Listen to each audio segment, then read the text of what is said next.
आप सभी का स्वागत है सेठ श्री सूरजमल तापड़िया संस्कृत आचार्य महाविद्यालय के ज्ञान वैविध्य यूट्यूब चैनल पर।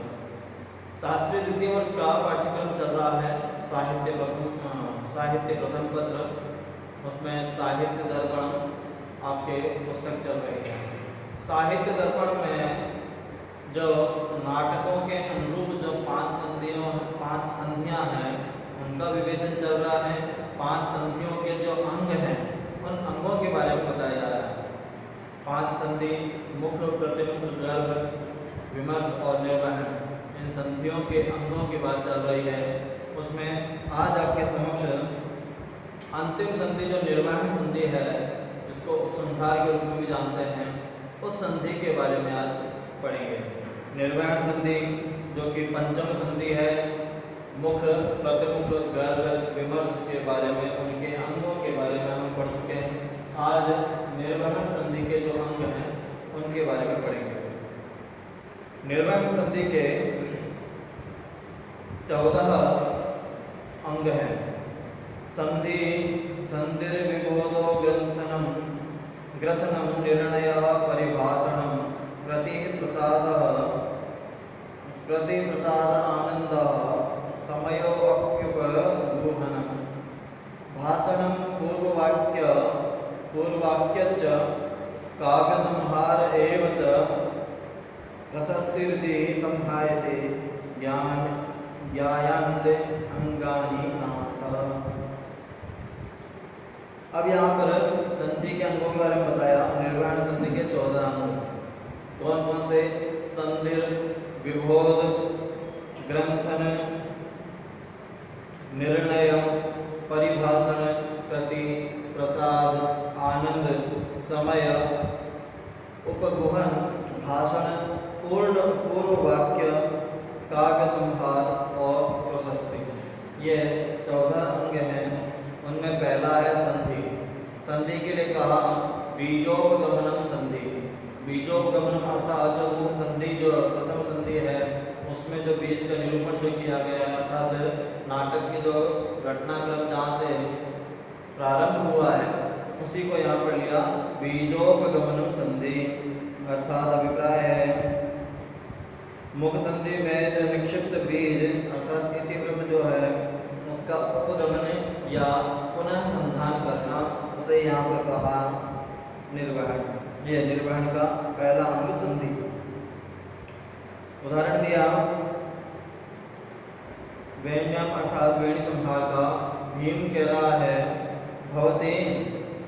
भवते यद वेदि संभवे स्मरति भवति यन्मयोक्तम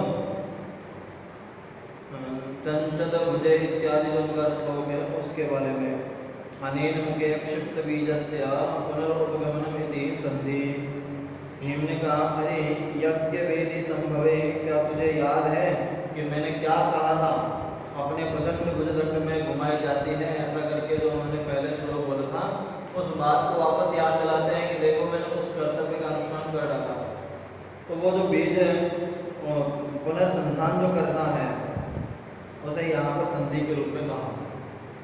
दूसरा है आपका विबोध। विबोधः कार्यमार्गणम। कार्यमार्गणम अर्थात जो अभिप्राय है कर्तव्य का अनुसंधान करना। जो कर्तव्य है जिसके लिए उन्होंने इतिवृत्त जो प्रारंभ हुआ है उसका कर्तव्य का अनुष्ठान करना जो है उसके बारे में बताया।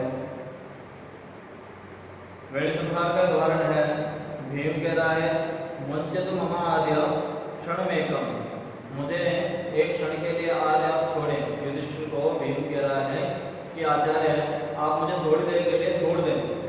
युधिष्ठिर कह किमापरम अवशिष्टम, अब क्या बच गया भाई? युद्ध हमने जीत लिया, सबको मार भी डाला, तो अब क्या ऐसा बच गया? भीम कह रहा है सुमहद अवशिष्टम, अभी तो बहुत ज्यादा बाकी है। समापयामि तावदेनं सुयोधन श्रोणितोक्षितेन पाणिना पांचाल्याः दुःशासन अवकृष्टम केशहस्तम। जो अभी तो बहुत कुछ करना बाकी है।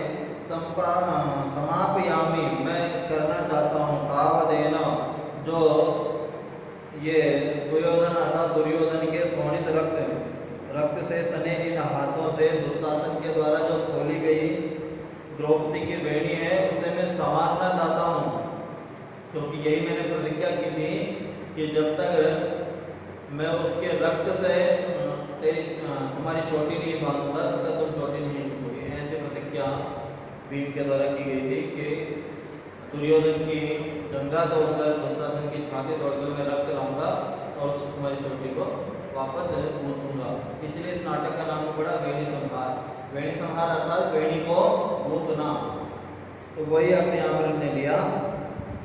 तो युधिष्ठिर कह रहा है कि गच्छतो भवान अनुभवतु तपस्विनी वेणी संहारम इति, तो जाओ और तुम उसे भी प्रसन्न करो, उसे भी सुख प्रदान करो। किसको? उस द्रौपदी को जिसने कई वर्षों से अपनी इस चोटी को गूंथा नहीं है। तो जाओ और तुम ऐसा ही करो। ऐसा करके विबोध के द्वारा, क्योंकि यहाँ भीम के द्वारा वेणी संहार रूप स्वकर्तव्य के अन्वेषण का ही वर्णन है। जो नाटक का प्रारंभ है वो क्या है? इससे ही है वेणी संहार अर्थात वेणी को गूंथना, वेणी अर्थात चोटी को गूंथना, और उसी कर्तव्य को पूर्ण होने जा रहा है। तो उसी को यहाँ पर कहा विबोध अर्थात कार्य मार्गणम, कार्य का कर्तव्य जो है उसका अनुसंधान करना। तीसरा है ग्रथनम। ग्रथनम कहा उपन्यासस्तु कार्याणम ग्रथनम, किसी जिसे कार्य का उपन्यास या उपक्षेप कहा जाए वो ग्रथनम ग्रथन है। अर्थात वेणी संहार का उदाहरण दिया कि भीम पांचाली को कह रहा है कि पांचाली न खलु मयि जीवति सहर्तव्या दुस्साहसन विलुलिता वेणीरात्म पाणिभ्याम तिष्ठ स्वयमेवाहं संहरामि। भीम कह रहा है कि पांचाली न खलु मयि जीवति, मेरे जीते जी संहर्तव्या, उस दुष्ट दुस्शासन के द्वारा जो तुम्हारे इन बालों को खींचा गया है या जो तुम्हारी चोटी को खोली गई है उसे तुम स्वयं मत बांधो, ठहरो, स्वयं मेवाहं संहरामि, मैं स्वयं आकर के इसे बांध लूंगा। ऐसा उसने कहा। अनेन कार्य सो अपक्षेपाद ग्रथनम, उसे ही कहा यहाँ कार्य का अपक्षेप, कर्तव्य रूप जो वेणी बंधन का जो वर्णन है उसे यहाँ पर ग्रथन का। निर्णय का निर्णय पुनः अनुभूतार्थ कथनम, निर्णय का कि जो अनुभूत अर्थ है उस कथन को कहा यहाँ पर। जैसे कि भीम का ही उदाहरण दिया यहाँ पर, देव अजात शत्रु अद्यापि दुर्योधन हतकः मया हितस्य दुरात्मना भूमौ क्षिप्तं शरीरं निहितमिद अष्ट्रिक चन्दनाभं निजांगे लक्ष्म्याद्ये निषक्ता चतुर्दधी पयः सीमया सार्धमुद्र्या भृत्या मित्राणि योधा कुरुकुलमनुजा दग्धमेतत्र ग्रान्नौ नामैकं यद् प्रविश्य क्षिपित तद अधुना धातराष्ट्रश्च शेषम्। तो भीम कह रहा है कि महाराज अजात शत्रु, क्या आप भी आज भी वह नीच दुर्योधन बचा हुआ है? अरे मैंने उस नीच को इस धरती में मिला दिया था, अर्थात शरीर मिट्टी में मिला दिया, रक्त चंदन की भांति उसका लाल रक्त मेरे शरीर का आलिंगन कर रहा है। आपको विजयश्री मिली है और चारों समुद्रों से घिरी यह वसुंधरा आपकी चेरी अर्थात आपकी दासी बनी हुई है। कुरुवंश के जो अनुचर परिचर इष्ट मित्र आदि जो हैं वो सब इस रणारण में धूमिल हो चुके हैं, अर्थात सब मिट चुके हैं। अब तो जिस आप दुर्योधन का जो नाम कह रहे हैं वो केवल नाम मात्र दुर्योधन रह गया है, उसके जो पावर थी, उसका जो शक्ति थी उसकी, वो सब तो समाप्त हो चुकी है। क्योंकि मैंने उसको, उसके बांधवों को, भाइयों को, जितने भी साम्राज्य के जो उनके राजागण थे, शत्रु पक्ष के जितने थे, सबको तो हरा ही डाला है। अब केवल मात्र दुर्योधन जो है वो केवल नाम मात्र का दुर्योधन है, बाकी और कुछ भी नहीं है। इस प्रकार का बोलना जो है वही यहाँ पर क्या अनुभूतार्थ वर्णन जो है उसी को यहाँ पर निर्णय के रूप में कहा। आगे है परिभाषण। वदन्ति परिभाषणम परिवाद कृतम वाक्यम। परिभाषण कहा कि परिवाद अथवा निंदा का सूचक जो भाषण है उसे यहाँ पर कहा परिवाद। जैसे कि अभिज्ञान शाकुंतलम का उदाहरण दिया कि शकुंतला का गांधर्व विवाह हो गया, तो उनके जो पालक पिता हैं उन्होंने भेजा अपनी पुत्री को, कण्व ऋषि ने, गौतमी और शिष्यों के साथ कि जाइए और दुष्यंत को सहर्ष उनकी पत्नी सौंप आइए शकुंतला को। जब वो लोग लेकर वहाँ गए तो रास्ते में एक अंगूठी उसने हाथ में पहन रखी है शकुंतला ने, जिस पर लिखा हुआ है दुष्यंत, वो अंगूठी पानी में गिर गई, उनको पता भी नहीं चला। और जब वो वहाँ पहुँच गए तो दुष्यंत ने पहचानने से इनकार कर दिया कि ये मेरी पत्नी नहीं है। क्यों इनकार कर दिया? क्योंकि शकुंतला को ऋषि दुर्वासा ने श्राप दिया था कि जिसका तो स्मरण कर रही है वो तुझे भूल जाएगा। जब दुर्वासा कण्व ऋषि के आश्रम गए तो वहाँ स्वागत के लिए उपस्थित कराई गई थी शकुंतला को, और शकुंतला अपने पति के स्मरण में इतनी खोई हुई थी कि वो भूल गई कि द्वार पर कोई अतिथि आया है और उसने सत्कार नहीं किया भूल में। इसीलिए दुर्वासा ने श्राप दे दिया कि जिसका तू स्मरण कर रही है वो तुझे भूल जाएगा। ऐसा जब अनुसुईया प्रेमवदा को जब पता चला तो दुर्वासा ऋषि से उन्होंने माफी मांगी। तब उन्होंने कहा कि श्राप मेरा अमोघ है, लेकिन इससे बचने का एक उपाय है कि ये शकुंतला जब दुष्यंत को कोई पहचान की वस्तु दिखाएगी तो वो राजा जो है इसे पुनः पहचान जाएगा। अगर पहचान की वस्तु नहीं दिखा पाई तो राजा नहीं पहचान पाएगा।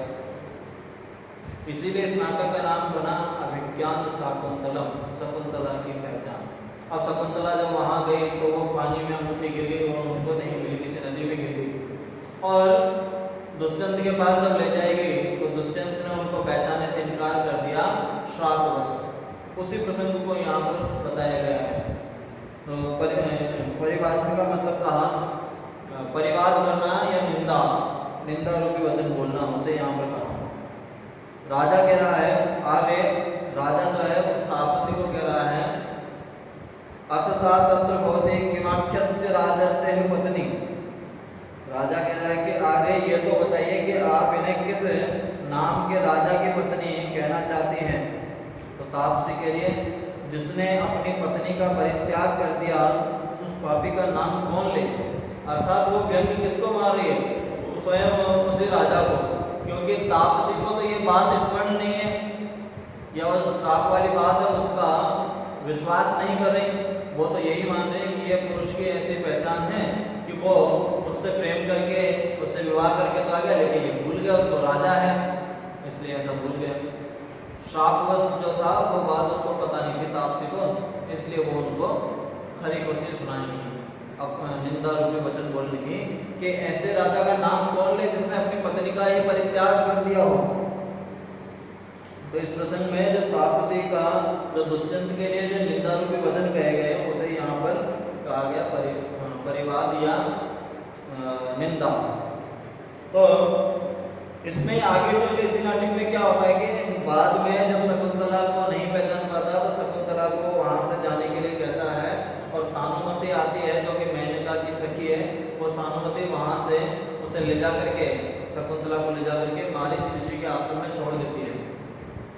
और एक वृद्ध होता है वो ये कहता है, जो दुष्यंत की सभा में एक वृद्ध होता है वो ये कहता है कि इसकी पहचान तो तभी हो सकती है कि दुष्यंत की अगर पत्नी है तो ये भी गर्भ से है। अगर इसके कोख से जो बच्चा जन्मेगा उसमें अगर चक्रवर्ती लक्षण आते हैं राजा दुष्यंत की तरह के, तो राजा दुष्यंत को स्वीकार करना पड़ेगा कि ये मेरी पत्नी है। तो राजा इस बात को मान लेता है और तब तक कि बच्चा पैदा नहीं होगा तब तक वो वृद्ध कहता है इसको मैं अपने घर में रखूँगा। लेकिन जितने में सानुमति आती है और वो वहाँ से उस शकुंतला को गायब करके ले जाती है, मारीच ऋषि के आश्रम में छोड़ देती है।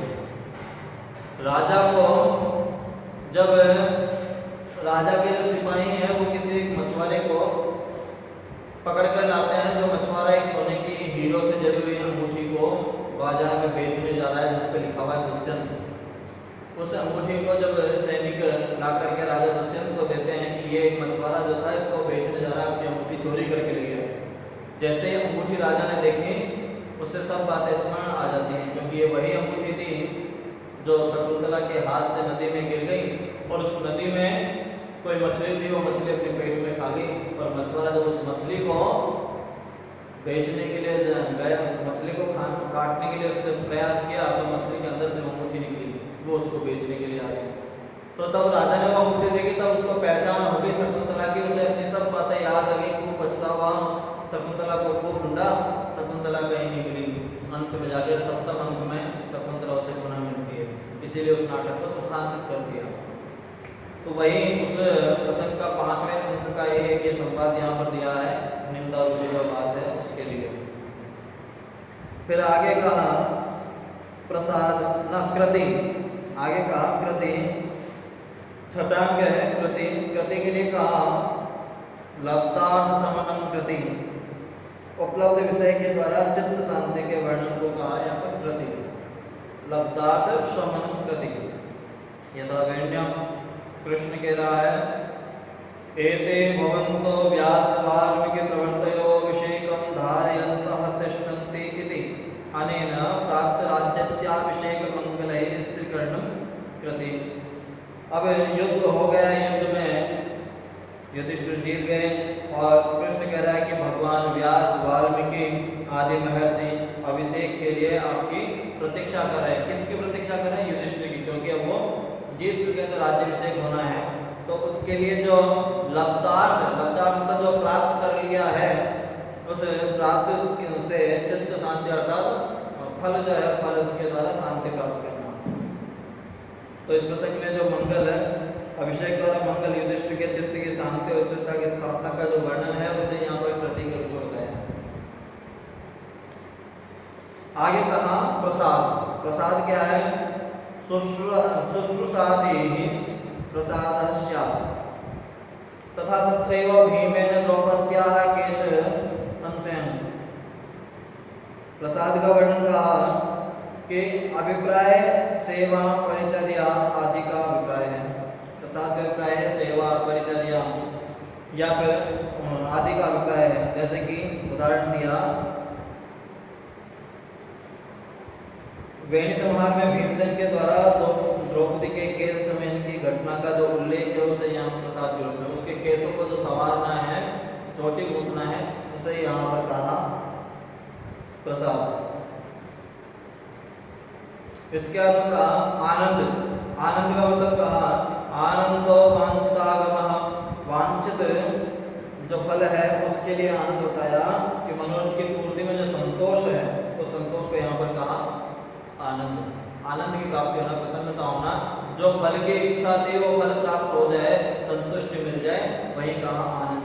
उदाहरण दिया तत्रैव, वहीं का उदाहरण दिया कि द्रौपदी जो है, द्रौपदी को जिस प्रकार से अपमानित किया गया था, उस अपमान का बदला लेने के लिए द्रौपदी ने भीम को कहा कि मैं अपनी इस चोटी को नहीं गूंथूंगी जब तक कि उसका रक्त न मिल जाए, जिसने मेरे बालों को छुआ और जिसने इन बालों को छूने की आज्ञा दी।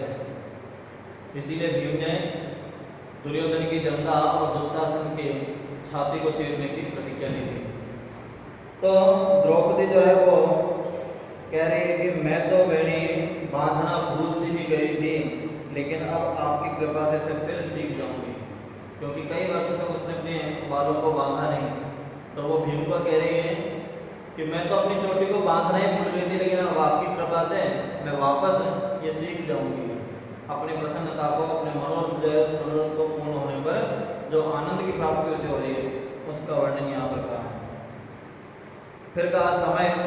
समय कहा समयो दुख निर्याणम। निर्याणम कहा दुख का उपशमन, दूर हो जाना जो है उसे यहाँ पर कहा, दुख का दूर हो जाना जो है उसे कहा समय। अब उसके लिए कहा उदाहरण दिया यहाँ पर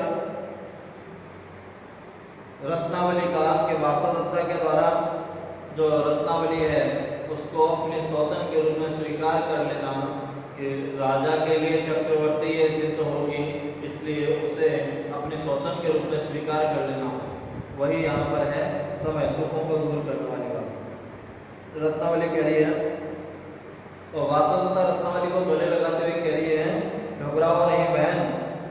तो इस प्रसंग में जो रत्नावली के जो दुख था, रत्नावली मरने को जा रही थी कि राजा से प्रेम तो करती हूँ, लेकिन उसके होते हुए, वासवदत्ता के होते हुए राजा कभी मुझे स्वीकार नहीं कर पाएगा, स्वीकार करना भी चाहेगा तो वासवदत्ता करने नहीं देगी। तो उस अर्थ में यहाँ पर स्वयं वासवदत्ता ने आकर के उसे आलिंगन करने के लिए कहा कि घबराओ नहीं। तो ऐसा बोला तो दुख का जो उसके रत्नावली को जो दुख था, उस दुख का निवारण हो गया। उसे यहाँ पर कहा समय। उपगहन का तद भवेद उपगमनम यद स्याद अद्भुत संप्राप्ति। अब उपगहन कहा विस्मय की प्राप्ति हो जाना, आश्चर्य हो जाना। जहाँ पर अद्भुत रस होता है, अद्भुत रस का स्थायी भाव है विस्मय, तो जहाँ पर विस्मय की प्राप्ति हो उसे कहा उपगमन। उदाहरण दिया, यथा मम प्रभावत्याम नारद दर्शनाद प्रद्युम्न ऊर्ध्वम अवलोक्य। इन्होंने अपनी जो रचना है प्रभावती, उस प्रभावती का उदाहरण दिया कि नारद के दर्शन से प्रद्युम्न ऊर्ध्वम ऊपर की ओर देखता हुआ कहता है, तद्वद द्युलेखामिव कुसुममालां परिमलः भ्रमद भृंग श्रेणी ध्वनिभिरूपगीतां ततः इतः दिगन्तं ज्योतिर्भिस्तुहिन करगौरै धवलयं कैलाशाद्रि पतितवेतः किं पुनरिदम्।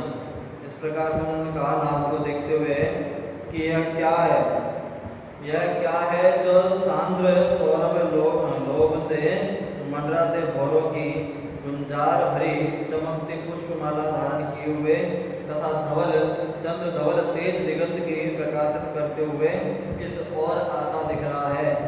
कहीं यह कैलाश पर्वत तो नहीं या कुछ और तो नहीं। इस प्रकार का वर्णन जो है, अद्भुत वर्णन, जिसे आश्चर्यचकित हो जाना, उसे यहाँ पर का उपगमन। मतलब अद्भुत रस की प्रतीति होना या विस्मय हो जाना, आश्चर्यता जहाँ पर हो उसे कहा यहाँ पर उपगमन। फिर कहा भाषणम, भाषण के लिए कहा सामदानादि भाषणम। भाषण का अभिप्राय कहा सांत्वनाजनक प्रिय और हितकर वचन। जैसे कि जो भी नाटक होता है उस नाटक के अंत में भरतवाक्य किया जाता है राजा के द्वारा या नायक जो होता है उसके द्वारा, और वो सांत्वना रूपी वचन होते हैं, वचन विन्यास किया जाता है। उसे यहाँ उस प्रकार से यहाँ पर दिखाया, यथा चंड कौशिके धर्म तदे ही धर्मलोकम अधिष्ठिता। यहाँ पे उदाहरण दिया हरिश्चंद्र, धर्म का धर्म हरिश्चंद्र को कह रहा है, हरिश्चंद्र इधर आओ, तुम्हें धर्मलोक में विचरण करो, तुम्हें धर्मलोक में विचरण करो। मतलब धर्म ने परीक्षा ली थी किसकी, हरिश्चंद्र की, कि कितना बड़ा दानी है। उसे मांगा कुछ धन दौलत को, कुछ मांगा तो उसने पैसा नहीं था तो अपने पत्नी और बच्चे को भी बेच दिया और कहा कि इनसे भी पूर्ति ना हो मैं अपने आप को भी बेच दूंगा। और फिर उसने अपने आप को भी चांडाल को बेच दिया, खुद शमशान का रखवाला बन गया। तो उससे धन्य होकर के जो धर्म है, धर्म खुश हुए, उन्होंने कहा कि हरिश्चंद्र तुम धर्म के रूप में, सत्यवादी के रूप में जाने जाओगे। उस रूप का यहाँ पर लिया है। सांत्वना दायक धर्म का जो वचन है उसे यहाँ पर भाषण के रूप में प्रस्तुत किया है। उसके बाद में पूर्ण वाक्यम, पूर्ण वाक्यम तो विज्ञेय यथोक्तार्थ परदर्शनम यथा वेण्यम। पूर्ण वाक्य लिखा पूर्वोक्त विषय अथवा वचन का पुनर्दर्शन। जो कहा जो पूर्वोक्त है, पहले जो उक्त विषय है उस विषय का अथवा वचन का पुनर्दर्शन करना जो है उसे यहाँ पर कहा पूर्ण वाक्य। उदाहरण दिया वेणी संहार का। भीम बुद्धिमति के क्वसा भानुमति परिभवतु संप्रति पांडव वरदानम। भीम कह रहा है कि बुद्धिमति के कहाँ गई वह भानुमति, अब देखें कैसे पांडव पत्नी का अपमान करती है। भानुमति जो कि दुर्योधन की पत्नी है, जिसने पांडव की पत्नी जो है उनका अपमान किया था, तब वो कह रहा है भीम अब कि वो बुद्धिमती का कहाँ है, वो भानुमति कहाँ है। अब देखते रहे कि कैसे पांडव की पत्नी का वो अपमान करती है। इस प्रकार का जो वचन है, प्रसंग है, उसे यहाँ पर पूर्ण वाक्य कहा। 13वां अंग है काव्य संहार। वरदान संप्राप्ति काव्य संहार इष्यते। जो पूर्ण वाक्य की प्राप्ति हुई, पूर्ण वाक्य के बाद में वरदान जो भरत वाक्य के रूप में जाना जाता है, या तो नायक के द्वारा किया जाता है या किसी ऋषि मुनि के द्वारा आशीर्वाद स्वरूप में किया जाता है। तो उसमें सर्वत्र सभी नाटकों में यह पूर्ण वाक्य भरत वाक्य होता है। एक तो होता है मंगलाचरण और एक होता है भरत वाक्य। भरत वाक्य भरत मुनि के लिए भी प्रस्तुत किया, मतलब भरत मुनि के नाम से इसका भरत वाक्य लिखा गया है कि जो प्रजा है उन प्रजाओं की सुख शांति के लिए दिया जाने वाला आशीर्वाद। तो उसमें है किमते भूयम प्रियम उपकरोमि, ऐसा करके कहा है वहाँ पर। उदाहरण के लिए समस्त रूपक प्रबंधों में किमते भूयम प्रियम उपकरोमि अर्थात उपनिबद्ध किया जाता है जो काव्य संहार की ही योजना है। काव्य संहार अर्थात काव्य का उपसंहार। तो जिस नाटक का, जिस रूपक का उपसंहार किया जा रहा है, तो उसमें किमते भूयम प्रियम उपकरोमि, अब इससे ज़्यादा और मैं क्या तुम्हारा उपकार करूँ, इस प्रकार का कहना भरत वाक्य के रूप में जाना जाता है। तो भरत वाक्य को यहाँ पर काव्य संहार के रूप में जानते हैं। और अंतिम है प्रशस्ति। प्रशस्ति का तात्पर्य नृपदेव देश आदि का सत्यवचन अथवा आशीर्वचन आदि। जो अभी मैंने आपको कहा काव्य संहार नाम कि किमते भूयम प्रियम उपकरोमि, इसके बाद ही प्रशस्ति अर्थात आशीर्वचन देवताओं के द्वारा, मनुष्यों के या राजा के द्वारा या किसी देश विशेष विदेश के प्रतिपक्ष में प्रशस्ति अर्थात आशीर्वचनों का प्रयोग करना। ये दोनों ही जो है आपके भरत वाक्य के रूप में आते हैं। किमते भूयम उपकरोमि ऐसा कहने के बाद प्रशस्ति के रूप में जो संवाद आता है उसे भरत वाक्य मान लेते हैं। पहले काव्य संहार, जहाँ पर काव्य का उपसंहार किमते भूयम प्रियम उपकरोमि करके, और उसके बाद में भरत वाक्य के रूप में एक श्लोक आता है।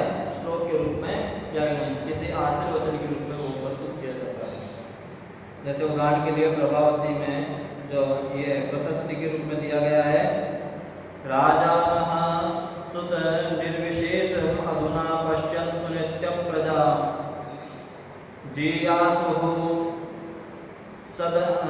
सदसविवेक पटवः सन्तो गुणग्राहिणः सस्य श्रवण समृद्धया समधिका सन्तु क्षमामण्डले भूयाद व्यभिचारिणी त्रिजगतो भक्तिश्च नारायणे च। अत्र च उपसंहार प्रशस्तेन अनेकैः क्रमेणैव स्थिरः। तो इस प्रकार से राजा, उदाहरण में बताया, राजा लोग सदा पुत्रवत प्रजा पालन करते हैं और सविवेक अपने स्वयं के विवेक अनुसार गुणग्राह्य सज्जन सदा दीर्घायु बने रहे, पृथ्वी पर धन धान्य हो, रुप्य सुवर्ण की संपदा बरसती रहे और सारा त्रिभुवन भगवान नारायण का एकांत भक्त बन जाए, ऐसा करके वो आशीर्वचन देता है। या तो राजा देगा या अगर देव है वो तो देवता के द्वारा ऐसा प्रशस्ति रूप में दिया जाता है। तो उसे यहाँ पर बताया। तो ये हुआ इह च मुखसंतो उपक्षेप परिकर परिन्यास युक्त संधानाम प्रतिमुख परिसर्प प्रवण व्रजोपन्यास पुष्पाणां गर्भे अभूतारण त्रोटको अधिबलक्षेपाणां विमर्शे अपवाद शक्ति व्यवसाय प्रोचना प्राधान्यम अन्येषा यथा संभवं स्थिति केचित्। तो बताया कि आचार्य के मतभेद पाए जाते हैं। कुछ नाट्याचार तो सभी संधियों के संधि अंगों की योजना आवश्यक मानते हो, और कुछ का कथन है कि मुख संधि में प्रमुख अंग के रूप में उपक्षेपक, परिन्यास, युक्ति, उद्भेद, समाधान, और प्रतिमुख संधि में परिसर्पण, प्रगमन, वज्र, उपन्यास पुष्प की योजना अनिवार्य है। गर्भ संधि के लिए अवतरण मार्ग, तोटक, अधिपत और क्षेपक अपेक्षित है। विमर्श संधि के मुख्य अंग जो है वो अपवाद, शक्ति, व्यवसाय, पुरोचना और आदान है। निर्दिष्ट संधियों के अतिरिक्त जो अवशिष्ट संधि अंग हैं उनकी योजना रूपक विषय में उपयोग विशेष की दृष्टि से की जा सकती है। जरूरत हो तो कर दें, नहीं जरूरत तो नहीं। लेकिन वैसे तो सभी इनके अंग जो हैं वही महत्वपूर्ण के रूप में माने गए हैं। अब जो आपने संधि अंग पढ़े हैं, तो अगर आपसे प्रश्न आए कि संधियों के कितने अंग हैं, तो अगर आप इन सब का कुल योग करेंगे तो आपका आएगा 64। मुख संधि के 12 और प्रतिमुख, गर्भ और विमर्श संधि के 13 तथा आपके निर्वहन संधि के 14 भेद होने से आपके कुल जो है 64 भेद हो जाएंगे। उसी के लिए कहा चतुष्षष्टि विदम हेत्व्यंग प्रोक्तम मनीषिभः कुर्यात् नियते तस्य संवादपि निवेशनम रसानुगुण गुणताम वीक्ष्य रसस्यैहि। कहता कि 64 प्रकार के संधि के अंग बता दिए। अब इन 64 बतलाए गए जो है उसमें गर्भ संधि की प्रार्थना नामक अंग अधिक मानकर उसके 13 अंग मानने पर तथा निर्वहन संधि के प्रशस्ति नामक अंग को हटा देने से 13 अंग रह जाते हैं। इस प्रकार से यहाँ पर 64 अंग किए गए हैं। किंतु अब आगे ये तो थे आपके संधियों के अंगों के बारे में विवेचन किया इन्होंने। अब आपके आगे जो इस नाट्य अनुरूप जो अगला विषय है उसके बारे में पढ़ेंगे। आज के लिए आपके संधियों के अंग जो हैं ये टॉपिक आपका पूरा होगा। पहले आपने संधियों के बारे में पढ़ा था 5 संधि, और अब 5 संधियों के जो अंग हैं उन अंगों के बारे में पढ़ा।